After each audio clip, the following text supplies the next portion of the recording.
Hybrid cars sitting idle. Prius won't start after sitting. Camry Hybrid, dead battery. Stick around because I'm going to tell you about the time my neighbor's Prius became a very expensive paperweight and the stupidly simple $15 fix that would have prevented the whole disaster. So here's a question. How long can you leave your hybrid parked before it turns into a 4,000-pound lawn ornament? 2 weeks. That's it. 2 weeks and you're playing Russian roulette with a dead battery and a dashboard that looks like a Christmas tree designed by someone having a panic attack. I know what you're thinking. Come on, it's a car. Cars sit all the time. Yeah, regular cars do, but hybrids? Hybrids are like that one friend who can't be alone for 5 minutes without texting you 47 times asking if you're mad at them. They need attention. Constant attention. Let me tell you what happened to my neighbor Jim. Nice guy. Drives a 2015 Prius. Works from home now, like half the planet after 2020. His car sat in the driveway for 3 weeks. When he finally tried to start it, nothing. Not a click, not a beep, just silence. The kind of silence that makes you check if you're still alive. He calls me over, I pop the hood. I'm expecting something dramatic. Loose connection, corroded terminal, mice built a condo in the engine bay. Nope, everything looks fine. Battery terminal's clean, no warning lights initially. I tell him to try again. He presses the power button. Now we get lights. Check engine, hybrid system malfunction, ABS warning, traction control. It looked like his dashboard was auditioning for a rave. Long story short, Jim had to get the car towed to the dealer. The 12-volt battery was toast. But wait, there's more. Because the battery died while the car was sitting, the hybrid system went into some kind of sulking mode and needed a reset that only the dealer scan tool could do. Total bill? $340 for a car that was completely fine 3 weeks earlier. And here's the kicker. This is normal. This is not a defect. This is just what hybrids do when you ignore them. Let me explain why this happens, because once you understand it, you'll realize how absurd it is that nobody tells you this when you buy the car. A regular car, when you turn it off, is basically off. Sure, the clock runs, maybe the alarm system stays awake, the computer keeps some memory alive, but we're talking about a tiny trickle of power, like leaving a nightlight on. Your battery can handle that for weeks, maybe months if it's healthy. But a hybrid? Oh no, a hybrid doesn't believe in being off. When you walk away from a Prius or a Camry Hybrid or an Accord Hybrid, that car is still running a whole bunch of background processes like it's a laptop pretending to sleep but actually downloading updates and checking email.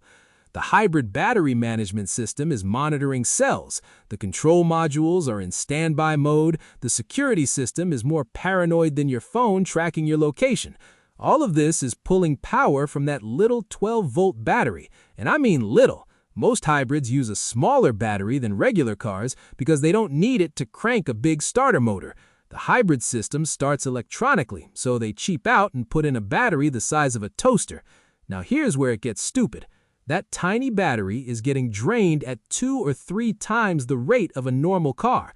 I've seen measurements showing 150 to 250 milliamps of parasitic draw on some hybrids. Do the math. 2 weeks of that and your battery is flatter than the arguments people make on Twitter. But wait, you say, doesn't the hybrid battery charge the 12-volt?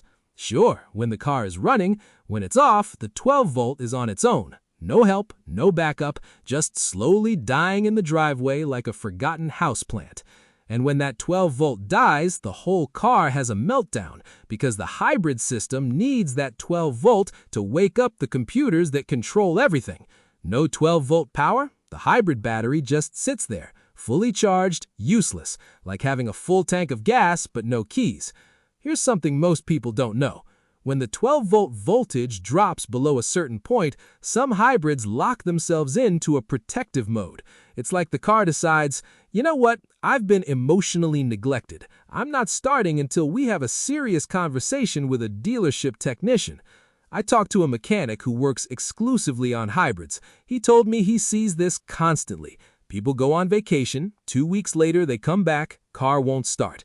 They panic and think the hybrid battery is dead. It's not, it's the 12-volt, but because the car threw every warning light it could find, owners think it's something catastrophic. And here's the really fun part.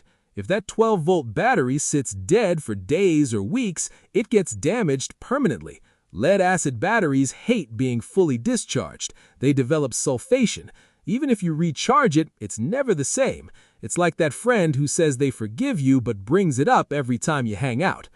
So now you need a new 12-volt battery, and depending on your car, that's $150 to $300. Plus, if you didn't know where it was located, you might need a shop to install it. In a Prius, it's in the trunk under a panel. In some hybrids, it's under the rear seat. In others, it's under the hood but hidden like it's in witness protection. Now let me tell you what I've learned from talking to people who actually own hybrids and drive them in the real world. If you work from home, or if your car sits more than it drives, you need to change your routine. Once a week, go start that car. Not just start it, drive it. 15 or 20 minutes. Let it get into ready mode. Let the hybrid system do its thing. Let the engine run. Let the DC to DC converter charge that 12-volt battery back up. I know a guy who sets a recurring reminder on his phone every Sunday. Drive the Prius. Takes it to get coffee, drives around for 20 minutes, comes home, car stays happy. He hasn't had a single issue in 4 years. But let's say you're going on vacation and you can't drive it. What then? Option 1, ask someone to come drive it once a week. Your neighbor, a friend, that relative who's always borrowing stuff anyway. Give them an excuse to take your car for a spin. They feel helpful, your car doesn't die, everybody wins. Option 2, disconnect the 12-volt battery. Just pop the negative terminal off, stops all the parasitic draw, the battery holds its charge way longer. When you get back, reconnect it, and you're good. You'll lose your radio presets and the clock. Oh no, anyway. Option 3, get a battery maintainer. It's a little trickle charger that plugs into the wall and keeps the battery topped off. $25 on Amazon, plug it in, clip it to the battery, walk away. Come back 3 weeks later, car starts like nothing happened. Or, and this is my favorite, get a battery disconnect switch. They make these little switches that install right on the battery terminal. When you're leaving the car for a while, you flip the switch, battery disconnected, no drain. When you come back, flip it back. Done. They cost like $10. Installation takes 5 minutes and a wrench. I put one on my Prius after watching Jim's financial trauma unfold. Now, when I'm traveling, I flip the switch. Car sits for a month, doesn't care. I come back, flip it on, press power, and it starts instantly. It's the automotive equivalent of putting your phone in airplane mode. Now here's something you won't find in the owner's manual written clearly. Some hybrids are worse than others. I went through a bunch of forums and talked to mechanics, and it seems like older Priuses, especially second and third gen models, are really sensitive to sitting. The 12-volt battery is tiny, and the parasitic draw is high. 2 weeks, and you're asking for trouble. Honda hybrids seem a little more forgiving, but not by much. I found reports of Accord hybrids sitting for 3 weeks and starting fine, and others that died after 10 days. It depends on the battery condition, temperature, and apparently the mood of the car. Lexus hybrids, because they're fancy, sometimes have bigger 12-volt batteries. They tolerate sitting a bit longer, but it's still not something you want to gamble on. Here's a fun fact nobody mentions. Temperature makes this worse. If your hybrid is sitting in freezing weather, that 12-volt battery drains faster and loses capacity quicker. If it's sitting in extreme heat, same thing. Batteries hate temperature extremes. So if you live somewhere that actually has weather, your 2-week window might be more like 10 days. And if your 12-volt battery is already a few years old, forget it. You might not even get a week.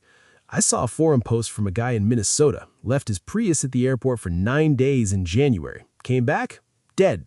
Battery was only 3 years old, but the cold killed it. Had to get a jump, had to reset the hybrid system. He was not pleased. I believe his exact words were, "I thought I bought a Toyota, not a Tamagotchi," which honestly is the best description of hybrid ownership I've ever heard.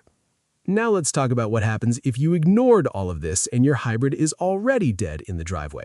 First, don't panic. It's probably just the 12-volt. Pop the hood, find the jump start terminal. Most hybrids have a specific spot marked with a little plus sign and a red cover. Do not just hook jumper cables up randomly. Follow the instructions in your manual. Positive to the jump terminal, negative to a ground point on the chassis. Get someone with a running car or a jump box. Connect the cables, wait a minute, then try to start your hybrid. If it goes into ready mode, congratulations. Let it run for at least 30 minutes. Do not turn it off right away. That battery needs time to charge. If it doesn't start, or if it starts but the dashboard looks like a fireworks display, you might need a dealer or a hybrid specialist. Some cars need the fault codes cleared and the system reset with a scan tool. And after you get it running, replace that 12-volt battery. I don't care if it seems fine now. It's been damaged. It will die again, probably when you're late for something important. Just replace it and move on with your life. Here's the thing that drives me crazy about all this. Car companies know. Toyota knows. Honda knows. They all know that hybrids don't like to sit, but they don't tell you clearly because it sounds bad for marketing. Buy our super reliable hybrid, just make sure you drive it every week or it throws a tantrum. Not exactly a great sales pitch. So instead, it's buried in the manual in some vague paragraph about battery maintenance that nobody reads, and then owners find out the hard way. Like Jim, like the Minnesota airport guy, like thousands of people every year who think their hybrid battery died, when really it was just a $200 12-volt battery having a bad day. Look, hybrids are great. I like them. They're efficient. They're reliable if you treat them right. But they're not magic. They're complex machines with computers and batteries that need attention. If you're going to own one, you need to know this stuff. So do yourself a favor. If your hybrid is going to sit for more than a week, take action. Drive it. Disconnect it, maintain it, install a switch, whatever works for you. Because spending $300 at the dealer because you didn't know hybrids are needy is a terrible way to learn this lesson. If you want car advice from someone who's made these mistakes so you don't have to, subscribe. This is real-world stuff that actually matters when you own these cars.